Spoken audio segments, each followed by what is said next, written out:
Hello everyone, welcome back to Luke's TV Talk, where I go over some of the most recent episodes of TV I've been watching. And for this episode, I'll be looking at Andor episode 6. But just before I get into that, I did a review for House of the Dragon episode 8, so if you're interested, go give that a watch. And also make sure to like and subscribe to keep up to date with all future uploads. Okay, so let's get into Andor episode 6 and the plot. So Cassian's team prepare to get into position to march on the base.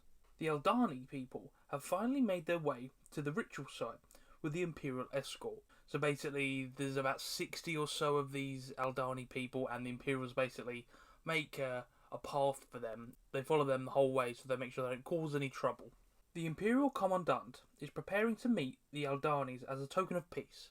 So they're looking to do a swap of good faith, so they're going to swap over fur coats as a ritual of peace, I guess. Even though they don't particularly like each other, they'll still keep the peace. Cassian's team are now in their Imperial disguises and blending in with the rest of the troops. The Imperial soldiers are there to watch over the Aldanis. So basically they're told, don't mess with them and they won't mess with you. So just keep the peace and make sure everything stays calm between everyone. The other teams swim their way to the base, while Cassian marches with the others. So they're in position, they're by the ritual site, and their contact, who was on the inside, gets them inside the base by basically treating them as any other soldiers.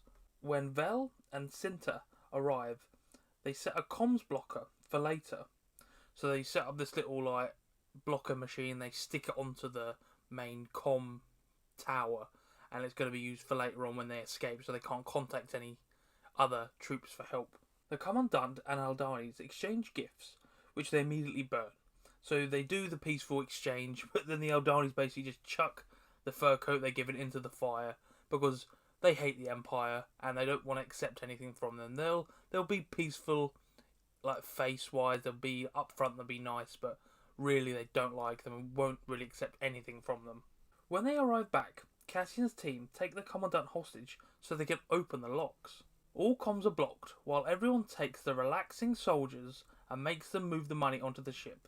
So down in the main area where the ship is, there's like a group of soldiers just playing cards, and they basically take them hostage because they're not ready or prepared, and basically point guns at them and tell them to start moving the money. They basically use them as like extra troops to do the work.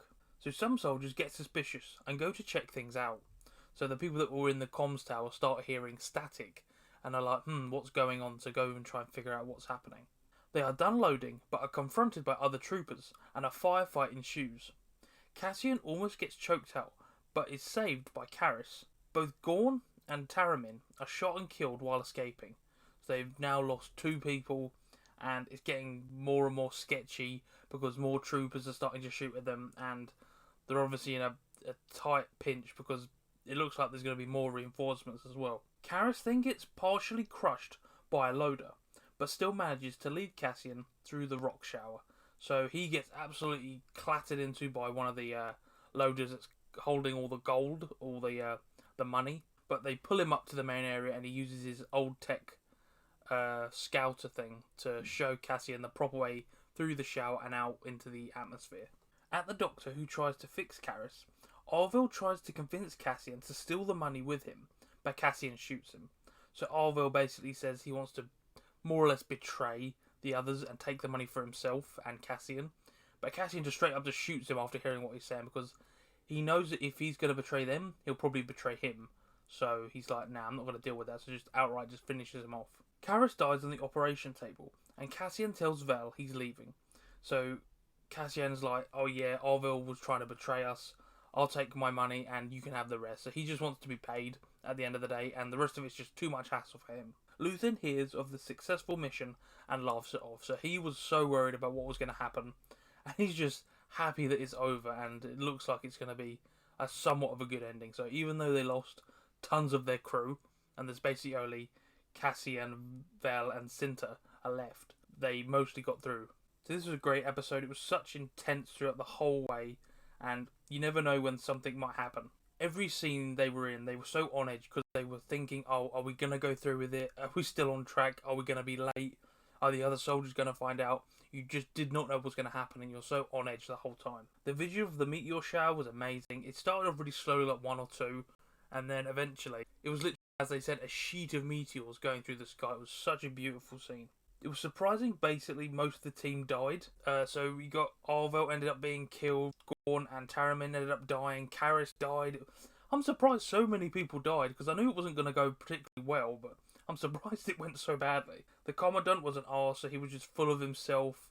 It literally showed him getting fat off his own laziness and self-indulgence about how, oh, we're the best, we're the Empire, no one can stop us, and he's just the epitome of that. It was a great plan that almost worked flawlessly, but in the end there were slight hitches with the extra military men getting involved and ended up getting more people killed than necessary. I was surprised Arvel turned so quickly, because you saw how he seemed to be part of the team, but then pretty much just went, oh yeah, flip 180, yeah, let's betray them and take the money. He went that direction.